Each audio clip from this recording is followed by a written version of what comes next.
Dragon scales. Yeah. Dragons shed a lot. Yeah. So we just came from How to Train Your Dragon 3, The Hidden World, which takes place a year after 2. What were your thoughts going into it? I was excited because I've been it was first announced a year ago. Then when I first saw the trailer, I was more excited. Then when I finally saw the movie, I finally saw it. But now that I'm sad that it's over. All the talk going into this was that it was a bittersweet end as a trilogy, which does make sense because, you know, this is the third movie. Where do they wrap it up here? Where do you go from here? What more story can you tell? Oh, I mean, yeah, they wrapped it up pretty nicely. Yeah, so sad that the trilogy's over, but I still liked it. It was still great. Yeah, it's very good. Great. Walked out with a smile on my face. Yes. Nice. And it did live up to its hype from the trailers. What did we like about it? These movies did have very beautiful cinematic shots, development of the relationships between not only Hiccup and Toothless, but also Hiccup and Astrid when they were reminiscing about all their times together throughout the movies. Yeah. I also liked the relationship between the new character. I forgot her name. Which one? Which one were you talking about?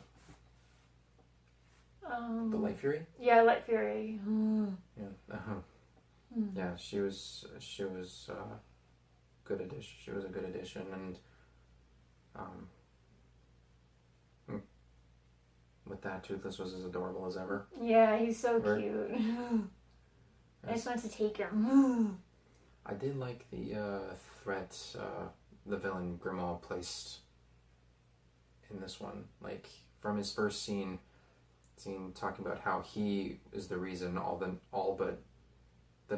one Night Fury are basically gone. Like he hunted them all.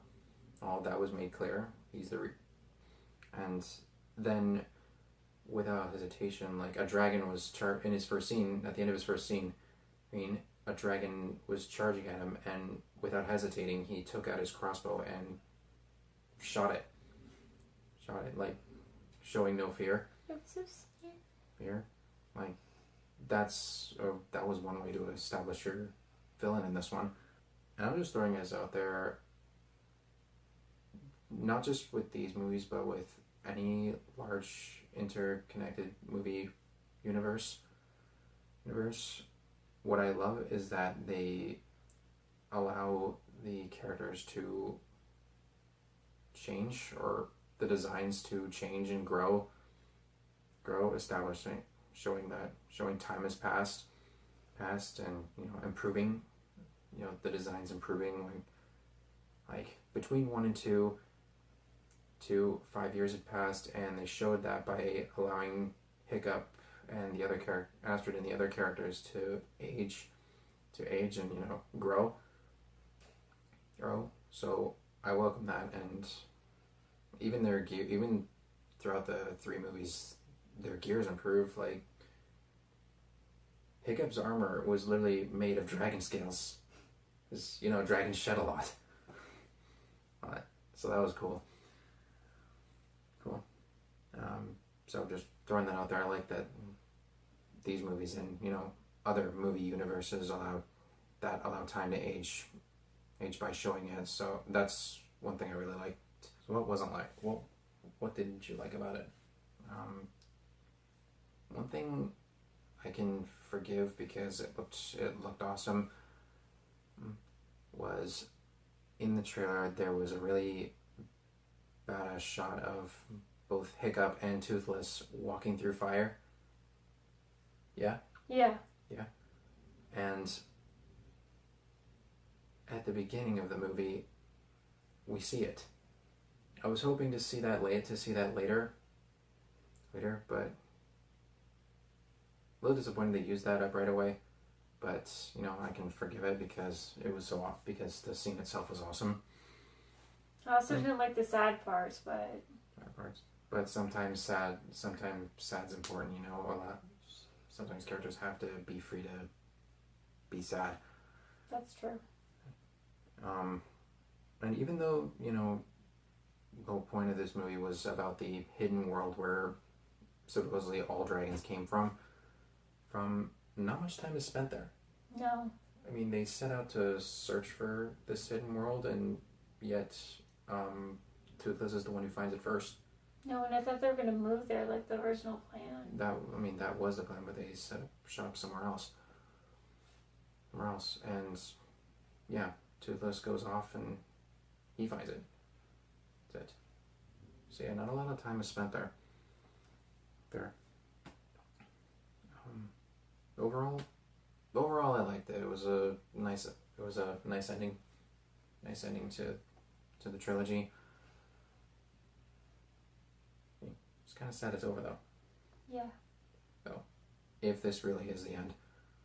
Ending.